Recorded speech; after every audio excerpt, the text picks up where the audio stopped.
আসসালামু আলাইকুম। আশা করি সবাই ভালো আছেন। যে বিষয়টা আপনাদের সাথে শেয়ার করব, আহ, আমরা যারা যারা ডিপ্লোমা আছেন, যারা রেজাল্টের অপেক্ষায় শুধু, বা যারা এখনও সপ্তম সেমিস্টারে আছেন, অথবা যারা বিএসসি ইঞ্জিনিয়ার আছেন, যারা ফাইনাল ইয়ারে, অথবা আপনারাও কিছুদিনের মধ্যে রেজাল্ট বের হয়ে যাবে, তো তাদের উদ্দেশ্যে আমার কিছু কথা আর কি। আমার প্রত্যেকটা লেখা এবং ভিডিওর মধ্যে আমি শেয়ার করি, তারপরও আবার অনেকে বলতেছেন, তাই বিষয়টা শেয়ার করলাম আর কি। তো দেখেন, যারা ডিপ্লোমা আছেন, আপনারা যারা ডিপ্লোমা ইঞ্জিনিয়ারিং শেষ পর্যায়ে বা বের হবেন, আমাদের পরিবার থেকে এক এক সিদ্ধান্ত থাকে বা নিজেদের অনেক সিদ্ধান্ত থাকে থাকে তো আপনারা কেউ যদি বেসরকারি সেক্টরে কেরিয়ার গড়তে চান, তাহলে আপনারা বেসরকারি সেক্টরের জন্য চিন্তা ভাবনা করেন। আর কেউ যদি মনে করেন যে না, আমি সরকারি চাকরি প্রিপারেশন নিব, তাহলে সেটা আলাদা বিষয়। অথবা কেউ যদি মনে করেন যে আমি দেশের বাইরে চলে যাব, তাহলে সেটা কিন্তু আলাদা বিষয়। তো সময় নষ্ট করা যাবে না ভাই। ইঞ্জিনিয়ারিং পাস করে সময় কোনোভাবে নষ্ট করা যাবে না।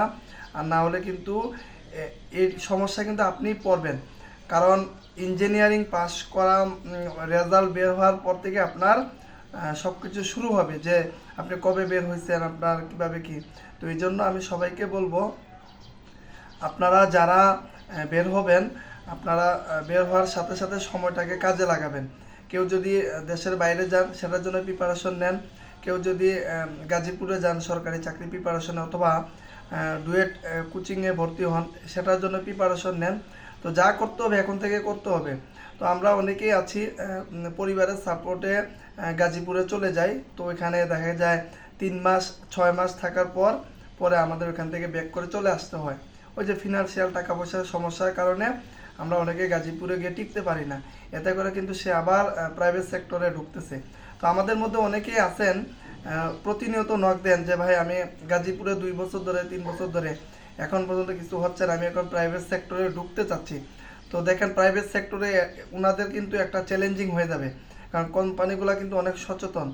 যখন দেখবে যে আপনি 2 বছর 3 বছর হয়ে গেছে বের হয়েছেন, এখনও কিছু করেন নাই, আপনি ফ্রেশার, এটা কিন্তু বেশিরভাগই নেগেটিভভাবে নেয়, তাই না?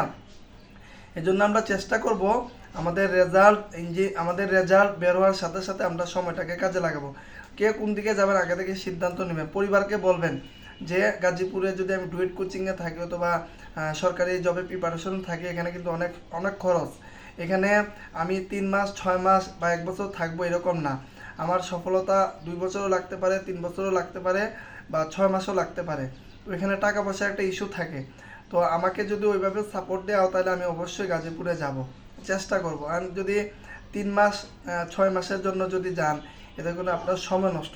হ্যাঁ, আপনি যাবেন 3 মাস, কেউ যদি মনে করেন যে না, আমি 6 মাসের জন্য বা 1 বছরের জন্য যাই, দেখি কি হয়, যাইতে পারে, কিন্তু চেষ্টা করবেন যে থেকে বেসরকারি চাকরি প্রিপারেশন না। কারণ আপনার উদ্দেশ্য কি? আপনার উদ্দেশ্য যে 6 মাস বা 1 বছর জন্য গেলাম, দেখি কি হয়। এজন্য চেষ্টা করবেন যে ভালোভাবে প্রিপারেশনটা নেওয়ার, যাতে করে প্রাইভেট সেক্টর, যেহেতু বর্তমানে অনেক কোম্পানিগুলা লিখিত পরীক্ষা নিয়ে থাকেন। তো আপনি যদি গাজীপুরে যদি জব প্রিপারেশনে ভালোভাবে থাকেন, দেখা যায় এই যে রিটেন পরীক্ষাগুলো হয় বেসরকারি সেক্টরগুলোতে, এতে করে কিন্তু আপনারা এগিয়ে থাকবেন। এই জন্য যেটাই করবেন সিদ্ধান্ত এখান থেকে নেন, আপনি কোন দিকে যাবেন।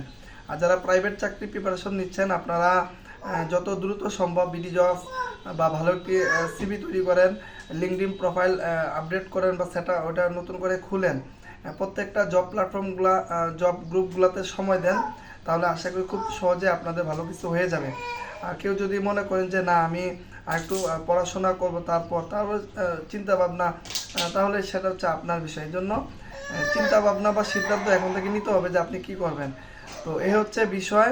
তো আমরা চেষ্টা করব, আমরা যাই করি না কেন, আগে থেকে সিদ্ধান্ত নেওয়া। আর না হলে কিন্তু পরবর্তীতে আপনারা এটা সময়টা যাবে, আপনার কিছুই হবে না, তখন কিন্তু আপনি হতাশা ছাড়া কিছুই না। এই জন্য কে কোন দিকে যাবেন, আগে থেকে শক্ত প্রিপারেশন নেন।